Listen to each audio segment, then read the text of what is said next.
All right, we're ready for 1 Corinthians chapter 7. It's a large chapter by a number of verses, but it has a great deal in it that needs our attention.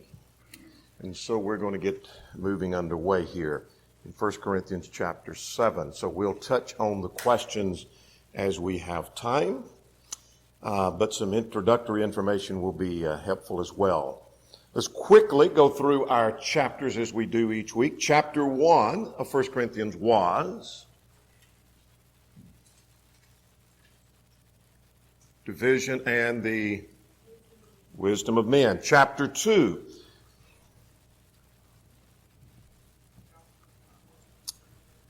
All right, gospel is not the wisdom of men, but of God, focusing on the nature of the message, the nature of the recipient in chapter 1. Chapter 3. Yes, preachers are mere servants, focusing on the nature of the messenger. And then chapter 4, yes, they're servants of Christ. They are not like the philosophers, as we talked about in chapter 4. Very good. Chapter 5, yeah, discipline the fornicator. In chapter 6 last week, yes, lawsuits and fornication and other matters dealt with in chapter 6. Now, we're ready for chapter 7. Chapter 7 is a point where we shift gears. And what I mean by that is we've talked in chapters 1 through 6 about problems that had been learned by report. There were divisions, there was fornication, there was a lack of discipline, problem of litigation. And the only information that he has supplied as to where he gets the information of their problem and why it needs to be addressed. He had learned it from the house of Chloe. Chapter 1 mentions. Now, chapter 7, the wording starts a little different. Notice at the beginning of chapter 7, now concerning the things of which you wrote to me. They apparently had written to Paul and supplied a list of questions that needed to be addressed, and he now begins to address those questions. So I'm assuming from that some of the things in chapters 1 through 6 were not a part of the questions, and now he's ready to address the questions. Now, we're going to see that similar phrase found like in chapter 8. He shifts gears in subjects in chapter 8. Now, concerning, that is, it seems to be still a part of the questions, things that were offered to idols. And he'll continue that same kind of thought on through now concerning spiritual gifts, chapter 12. So here's some questions that the Corinthians apparently have asked Paul about marriage, about meat sacrificed to idols, the covering, the abuse of the Lord's Supper, spiritual gifts. So we're interested in those questions about marriage. Now, what is chapter 7 about? I know it's about marriage, but how would you summarize chapter 7?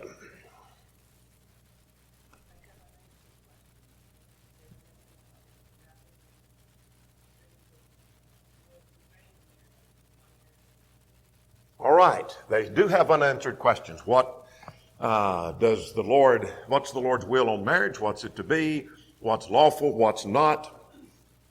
One of the points he's going to tell us and make at the beginning is that marriage is lawful. He's going to then go from that to show marriage has responsibility. Remember, if you do get married, there is responsibility in marriage. And then he also emphasizes that marriage is permanent. Those are things that are emphasized in the chapter. Now, let's talk about something that is a key to understanding the chapter. Let's go to verse 26.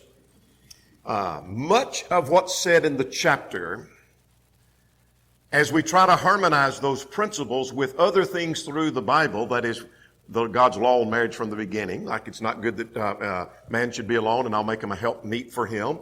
Marriage is good, marriage is honorable. And yet here we're going to see that it's really not best to marry. Those are hard to harmonize, but not when we understand the context. Verse 26, if you don't have this marked in your Bible, you might underline it, verse 26, the present distress.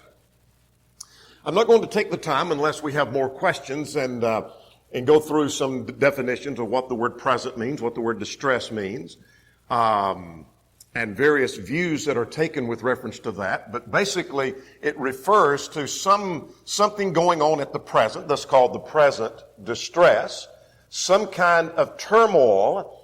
Some think it's just localized and later became more general. Others think that it's more general and not just at Corinth. That really doesn't make a lot of difference to me. But there is some kind of distress, some kind of pressure, seemingly persecution, which is mentioned in the context of the book, chapter 4, as well as other references in the book. There are implications of persecution. Now, verse 29 indicates to me that it's something that's going to last apparently for, or expected to last for a short time. So here is a present distress. It seems to be a short, severe period of persecution. And I suggest that's the key to understanding much of the chapter. So when he says it's good for a man not to marry, it's not how he words it, but we'll get to that in a moment. It's good not to marry. Now, how do I harmonize that with marriage is honorable, the bed undefiled? It's good that man not be alone, but God will make him a helpmeet for him in the present distress. That makes sense. Makes sense to you? There's going to be things later on in the chapter I'll get to that I think that unlocks that. So, let's talk about what the questions must have been. Now concerning the things which you wrote to me. He never tells us exactly what the questions are. But do we have a general idea what the questions are? How? Based on the answers that are given. And I've illustrated that many times. You've heard this illustration over and over, but it gets to the point that if you heard me on the phone out in the vestibule a few moments ago, and I said, oh, yes, we start at 9. No, that starts at 9:50. You didn't hear the question, did you? Do you have an idea what the questions were? Based on the answer you do, don't you? And so here's some answers that are given, and so we deduce from that what the questions must have been. There must have been a question along the line of, is marriage lawful? Or is it good to marry? Something along that line. Because he tells us at the beginning it's not good to marry, but if you do, it's not sinful. And then the question must have involved, must those who are married continue in marriage? And what about a case of continuing with an unbeliever? What if I find myself married to a non-Christian? Do I continue in that or do I end that? And what about those marriages being legitimate? Verse 14 touches on that. What about children born to those unions? Are they legitimate? He addresses that at verse 14. What if an unbelieving mate leaves or departs? What if they decide to leave you? What do you do? Should virgins marry and should widows marry? Now, there are more specific questions, but those are the general questions. And you say, again, how do you know? Well, because I know he answers something about widows marrying. He answers something about virgins marrying. In fact, every one of those questions are answered in this chapter. And that's how we know what the questions may have been. Make sense? Now, you may say, well, I think the question probably was worded a little bit different. Okay. I don't know how it was worded. Just like you don't know how the question was worded when I said 9 o'clock. They may have asked, are y'all having Bible study or are y'all still not meeting on Bible study? Or they may have said, what time does Bible study start? We don't know how the question was worded, but you know what the question was from the answer that was given. All right.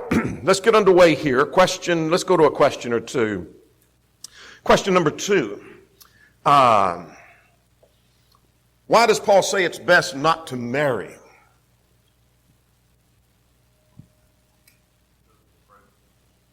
Because of the present distress, verse 26. That's when it's best not to marry. And he's going to tell us further in the context. So I want to get the overview here, and there's going to be, we could spend the rest of our time talking, say, about verses 10 and 11, controversy over that. We could talk about verse 15. We could spend 2 hours on verse 15. And then we could talk for a good while about just practical things we learned. So we're going to have to move on to see the point we want to get to. I think there are 3 major divisions to the chapter. One is it lawful to marry, verses 1 to 9. And then secondly, must those who are married continue in marriage, and then should widows and virgins marry. So let's get to the first. This is a simple section. So let's work through that. Now, concerning the things which you wrote to me, it's good for a man not to touch a woman. We will take the time to trace, but if you want a couple of references, the idea of touching a woman had to do with sexual contact. Genesis 20 and 6, that's how it's used. Proverbs 6 and 29, that's how it's used. And so the idea it's good for a man not to touch a woman, that's not, he can't shake hands, it's the idea of having sexual contact with her. In other words, it's talking about marriage. Now, verse 2, so his point in verse 1 is it's good not to marry. It's good. It's better not to do that. But now, what's the point of verse 2?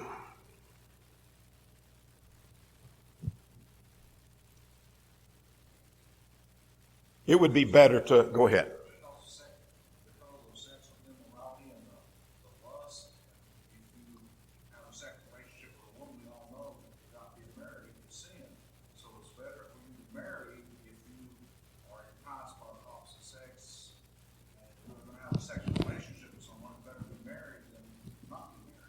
Absolutely. His point here, and that's a good point, that he's not saying it's wrong and sinful to marry. It's best under the present distress. He's going to tell us why a little bit later. We'll get to that. But it's better under the present distress not to get married. So if your question about is it lawful? Well, it's lawful, but it's not best under the circumstance. Why? We'll get to that later about verse 33 and 34. But in order to, and I like the King James rendering, to avoid fornication. That's what he means by sexual immorality here. To avoid that, let every man get married or have his own wife and wife have her own husband. Now verses 3 and 4, and we'll come back to some things about it's not good to marry. But marriage is proper and right is what he's telling us here. It's verse 2, to avoid fornication, it's proper and right. But I think his point here is, keep this in mind, that if you do get married, there are obligations that go with marriage. So don't forget that. Now, he talks about the conjugal rights. Now, this is a subject that's kind of delicate to deal with in mixed company, but it is a biblical subject. And so let's look at the wording of verse 3 and 4. Let the husband render to his wife the affection due her, or due benevolence, the King James says. And likewise, the wife to her husband. Now, what's he talking about? Well, he just talked about touching the woman of verse 2, the sexual relationship. And in order to avoid fornication, sexual relationship, so it's in that context. So let the wife render that to the husband render that to the wife. Verse 4, by the way, that's the same word that's used in Romans 13, talking about paying your taxes. It's an obligation. Verse 4, the wife doesn't have authority over her own body, but the husband does. Likewise, the husband over his own body, but the wife does. Now, verse 5, do not deprive one another, except it be, and what are the conditions now? All right, for a time, but first thing he mentions before he mentions a time is with consent. Do not deprive one another, except it be with consent. In other words, you agree. And it's for a time. It's not indefinite. That you may give yourselves to fasting and prayer. I don't have time to go into, but if you're reading from the American Standard, which few do, more literal translation, there is question as to whether fasting is supposed to be in the text there. There's a textual problem. Evidence seems to be that fasting is not a part of that, but maybe it is. I'll just leave that for you to decide. But you give yourself to fasting and prayer, and the agreement is you're going to do what? Come back together again. Now, in interest of time, to go to question 1. What verses, if any, talk about separation, not divorce in this chapter? And if you say anything other than verse 5, so I'm going to give you the answers at the same time. It has to be verse 5. We'll get to verse 11. Verse 11 talking about divorce. The only passage in the New Testament, to my knowledge, that addresses the question of separation, not divorce. So we're going to separate for a while. We're going to separate. We're just not getting along. We're going to separate. The only passage that addresses that is 1 Corinthians 7:5, to my knowledge. You say, what about verse 11? We'll get to that. We'll give evidence that that's talking about divorce. But, so what advice would you give to someone when they say, we're thinking about separating? Verse 5 says, number 1, don't do it, doesn't it? Do not deprive one another. Except, here's the condition. Just like we emphasize the exception of fornication for divorce, here's an exception.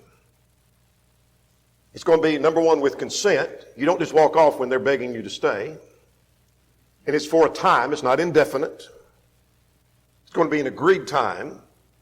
And the purpose of it isn't so you can cool off and go to mama's and stay for a while and let's see if we can work this out. But you're doing this for the purpose that you might devote yourself to fasting and prayer, or prayer, depending on your textual criticism view. And the agreement is you're going to come back together again.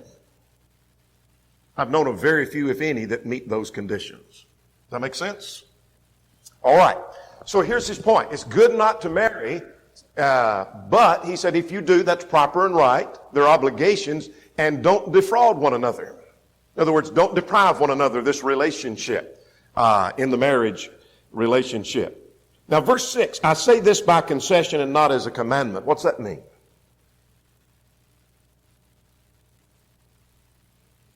This idea that it's better not to marry, was that a commandment of the Lord? No. He was allowed to say that by concession. Some translation use the word permission. What does that mean? This is advice. Would you agree? It's best not to marry under the circumstance. Now, if it was a command, then it would be wrong to marry no matter what the circumstance was, wouldn't it? But he's saying it's better not to under the circumstance, but if you do marry, you haven't sinned in that. So I say that by concession. He wished that all men were like himself, and I would that unmarried and widows, it's good for them to remain even as I am. It's better not to get married. Now, how do you harmonize that with other passages that talk about the greatness of marriage? He that finds a wife finds a good thing. It's because of the present distress. Now, verse 9. If you can't exercise self-control, it's better to marry than to burn with desire. In other words, you say, well, I want to abide by Paul's advice here. Well, if that's going to cause some problems for you, it'd be better to get married. So that's a pretty simple question, straightforward. Is it lawful to marry? Well, it's good not to marry under the circumstance, but marriage is proper and right. There's some obligations that go with that. Now, let's go to the second section. And I want to spend a little time with verse 10 and 11. The question seems to be, must those who are already married, well, okay, Paul, I got your point. I got your point that it's better not to get married, but we already are married. So are you saying in this present distress we get divorced? So do we continue in that marriage? And his answer is going to be, don't depart. Don't end that. So now to the married, I command, yet not I, but the Lord. That is an expression. If you want to go to question 4, think that he's talking about what the Lord directly addressed in his personal ministry, like Matthew 19, and I think he's probably quoting, in essence, from Mark 10. I won't take the time to develop that. I do that in some written material elsewhere. But I'm convinced he's probably referencing the quote from Mark's account, which doesn't differ from Matthew's account. Mark just doesn't mention the exception. But be that as it may, that here he's basically saying, I'm going to quote from the Lord, because the Lord did address this question specifically. And he said, a wife is not to depart from her husband. Now let's define the word depart. The word depart means divorce. This is not talking about separation. You say, how do you know? The word depart means divorce. Thayer, Bauer, that's BDAG, says of divorce. Cites the text.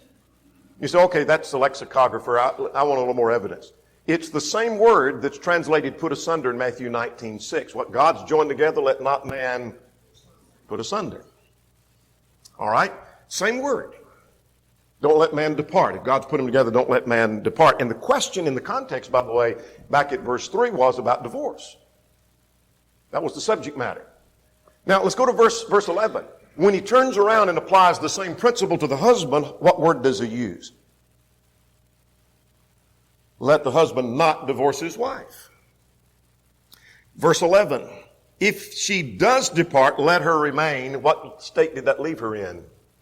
Unmarried. It's got to be talking about divorce. For those 4 reasons, it's got to be talking about divorce. So when someone says, well, we're going to get a separation, and I'm going to appeal to 1 Corinthians 7, 10, and 11 as the basis for that. Wrong passage. Wrong passage. You got to go to another one. It's talking about divorce. And even if it is talking about separation, the text says, don't do it. It's a command. Exactly. It said, don't do that. Now let's talk about whether that's permissive or not. Whether we get anything else, if we get this is important. It is argued frequently from verses 10 and 11 that it's granting permission for separation or divorce. Even divorce. Okay, we all agree it's divorce. It's granting permission for that. But if she depart, let her remain unmarried. Is it granting permission at all? And the answer is no. Because notice what he says. The prohibition is do not depart. In fact, he says it 4 times. Verse 10, verse 11, verse 12, verse 13. There's no permission in if she does depart. All it's saying is if you violate that, contrary to God's law, here is what has to be done now. Let me show you a parallel. 1 John 2, verse 1. I write unto you that you might not sin. Is he giving permission to sin? No, but he says if any man sin. There's permission, right? No, that doesn't give permission to sin. Here's what happens if you do sin. Make sense? No permission there at all. So let's go back now to verses 10 and 11. I know this is a little hurried. But his answer to the question, what do we continue in this marriage? And his answer at verse 11 is, yes, you continue. Don't depart. Verse 11, don't depart. Don't divorce. Now let's make a brief comment, and that's all I have time for. But if she does depart, let her remain unmarried. That's not saying these are equal alternatives. She can get a divorce, and now she can either be reconciled or she can remain unmarried. Why would he mention let her remain unmarried as an alternative to being reconciled? She's still bound to her husband. Is reconciliation always, what's the word I'm looking for? Possible? Got a 50-50 chance of getting that right. Let me ask that again. No, it's not always possible. Why? Why'd you say no? You seem to be emphatic about that.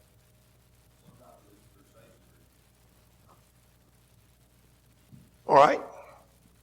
But one of the most obvious reasons is, all right, but I'm still looking for something else. When you get a divorce from somebody and you say, I was wrong in this, I want to go back to them, you're only going to go back if they are agreeable to that. Takes 2. Has to be a commitment. And so here's the point. You divorce your mate and you say, I was wrong in that. By the time you make up your mind, they may have, right or wrong, already married someone else. They may have decided they don't want to be married to you. There's no way for you to be reconciled if they're not agreeable to that. Make sense? Now my only alternative is remain unmarried. Those are not presented as equal alternatives. I deal with that more in some printed material if you want to read that. I don't have time to develop all of that. Now let's go to verse 12. So his answer, verse 10, 11, should we stay in the marriage? Yes, stay in the marriage. What about specifically the case of a believer being married to an unbeliever? What about that particular circumstance? Stay married. Now let's talk about this word rest. To the rest, I'm convinced deals with the rest of the questions, not to the rest of the circumstances. And you say, how do you know? Because he doesn't deal with the rest of the circumstances. He deals with some of the circumstances. So what kind of questions is he addressing now? The rest of the questions that he's going to address, because the Lord did not address that specifically. Didn't say the Lord's teaching didn't apply, but the Lord did not address that specifically. Like what? Well, maybe the question, what about children born out of a Christian, non-Christian relationship? Are they legitimate? And he's going to answer that, but the Lord didn't address that specifically. The Lord did not address specifically a question about a Christian married to a non-Christian. He dealt with it in a general way, but not specifically. So that's, I think, what he means by the rest. Now, so verse 12, the Lord didn't specifically address this, so he says that to the rest, I am not the Lord. That is, I'm not going to directly quote the Lord. I'm going to address that, but the Lord did not address that specifically. So what does he say now? If a brother has a wife that doesn't believe, in other words, a Christian married to a non-Christian, and she's willing to live with him, what's he to do with her? Divorce her or not divorce her? Do not divorce her. Turn it around, verse 13. A woman which hath a husband that doesn't believe and he's willing to live, is she to divorce him? No. Interesting. 4 times, don't get a divorce, don't get a divorce, don't get a divorce, don't get a divorce. Sounds pretty permanent to me, doesn't it? All right, let's go further. Verse 14, the question seems to have been raised, what about children born out of that relationship? Are they legitimate children? And the answer to that, in essence, in verse 14, yes. That's his point at verse 14. Is this a legitimate marriage? Married to a non? Yes. Are the children born of that relationship legitimate? Yes. Verse 14. Now verse 15 needs a little attention. If the unbeliever departs, let him depart. Now we've already defined depart at verse 10 as divorce.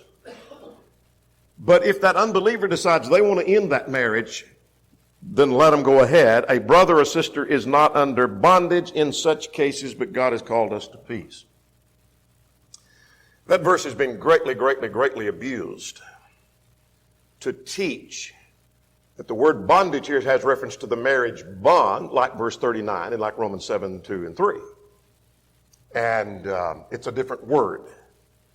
That's not the same word for the marriage bond. This is the word that has to do with slavery, enslavement. And I won't take the time to quote from Thayer and Vines and Liddell and Scott and Strong and Young's, etc. But they all say it has reference to enslavement. The tense of the word is a tense that means you are not now enslaved, nor have you ever been enslaved. So this bondage is a bondage that not only are you not in, but you never have been in this bondage. So here's the point. If your unbelieving mate decides they're going to leave you, and it seems to be in context a case of leaving you over your faith, I think we can argue for that. But if they decide to leave, you're not enslaved to that marriage and to that mate to save the marriage at the expense of your faith. Does that make sense? Because there's pressure put on, verse 33, 34. It doesn't tell you to depart. It doesn't tell you you've got permission to depart. What it says in verse 15 is if your mate departs, they divorce you because of your faith, you are not now, nor have you ever been enslaved to save your marriage at the expense of your faith. Never have been. Not now or ever. Now, verse 16 is a subject of question, and I'm just going to touch on verse 16 just briefly. There's two views on that. One is, you don't know, and I'm going to paraphrase the two views, that verse 16 may be saying, you don't know but what staying with them may lead to their conversion. That's a very loose paraphrase, but some think that's what that's talking about. And others think it may be more talking about, don't try to salvage the marriage at the expense of your faith, thinking that somehow that is going to convert them because you're not likely to. I think the former is probably correct, but I'll leave that to you to decide. Now, there's some difficulties in chapter 7, and that's why I'm trying to hit several of them, and I know this is kind of a hurried pace to do that. All right, now let's start at verse 17. What's the question at verse 17 through verse 24?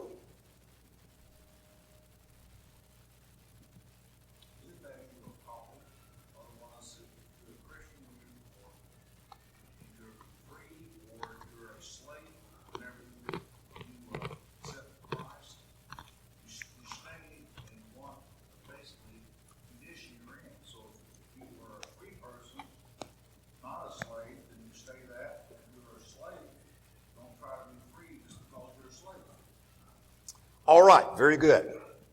Follow the question now. Yeah, what Tim just said is correct. The question has been, should we be married? And well, not best under the circumstance. Well, what about if you're married to if you're already married, stay in the marriage? What if I'm in a situation where I'm married to a non-Christian, stay in the marriage? What if they leave? Let them leave, but you're not obligated to save it at the expense of your faith. So should I stay in this marriage relationship? What now if I'm a Christian and I'm married to a non-Christian and we're going through this present distress, should I stay in it? And the answer is yes. Stay in that marriage.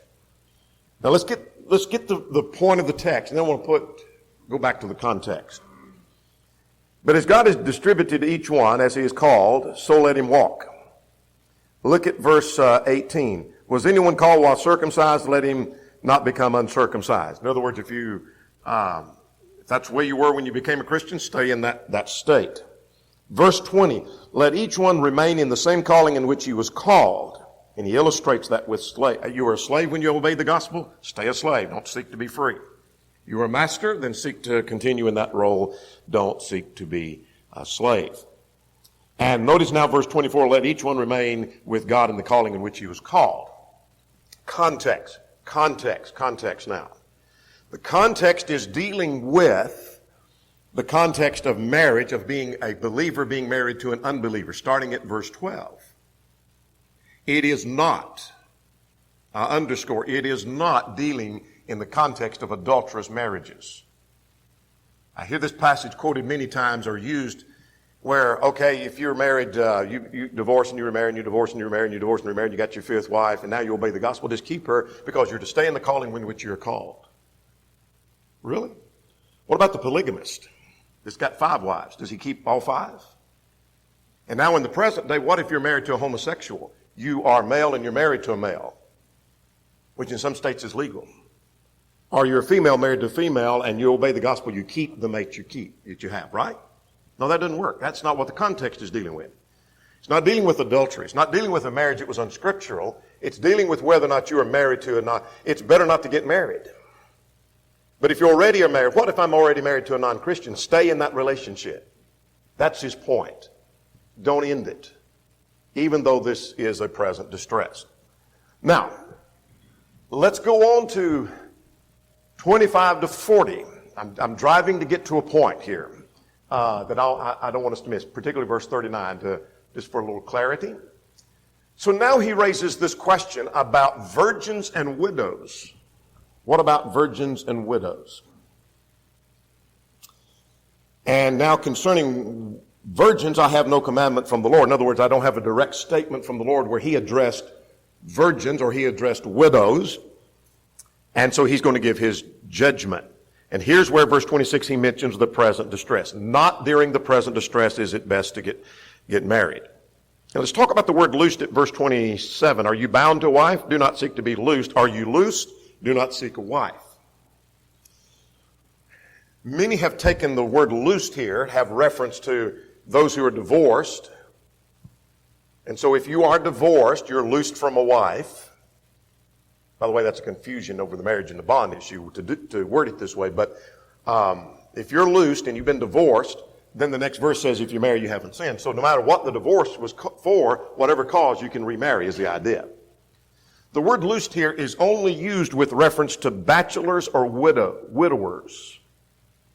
All the lexicographers will still define that. And so whether you're talking about Robert Nicole, or you're talking about A.T. Robertson, or you're talking about BDAG or any of them, they all define it as such.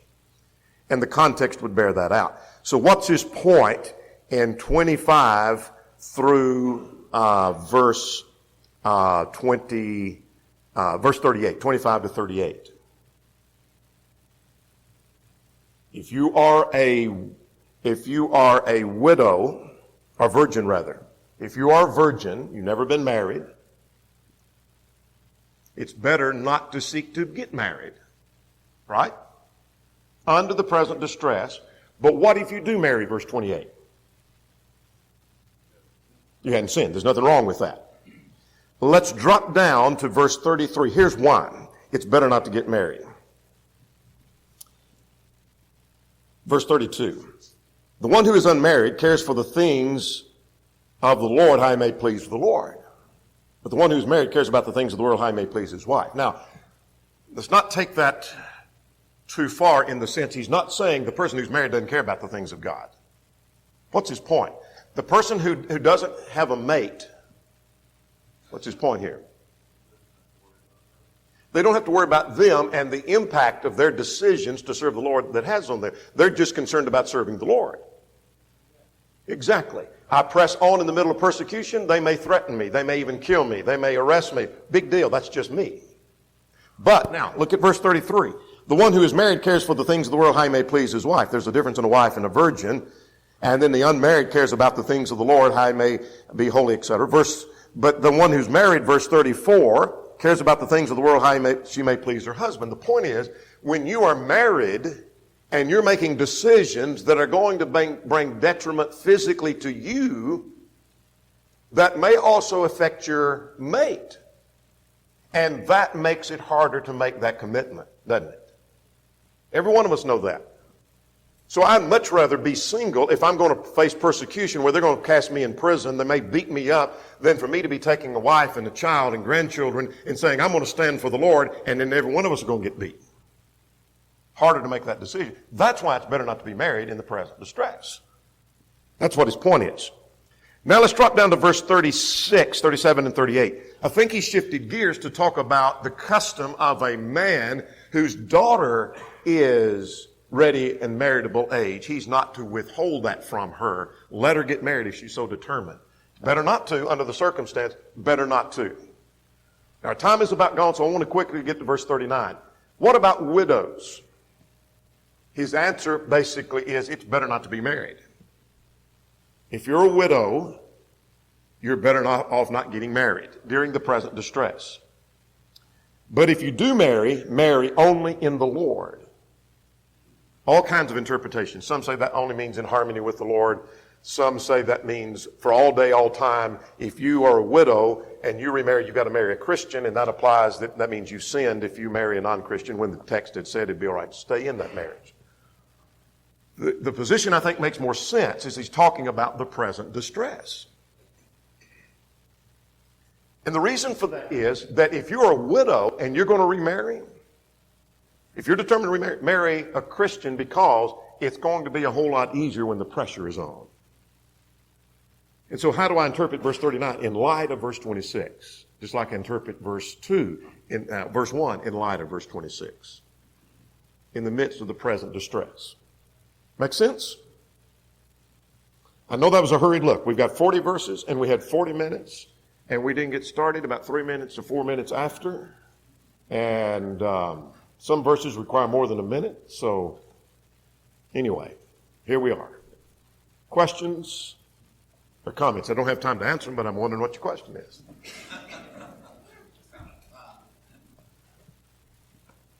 Chapter 8 next time. Michael will teach that class. And shifting gears again. But 1 Corinthians 7 is a powerful chapter. A lot of practical things to learn from the chapter. It's times it's better not to marry. You learn a lesson about the permanence of marriage, the value of marrying a Christian, etc. A lot of questions answered in 1 Corinthians 7. Greatly abused text, by the way. Greatly, greatly abused text. Questions or comments? Yes. Yeah, it is. It's a pack full of information about marriage is good, but not always best. And there are some things that go with marriage, some obligations that go with that. Chapter 8 next time.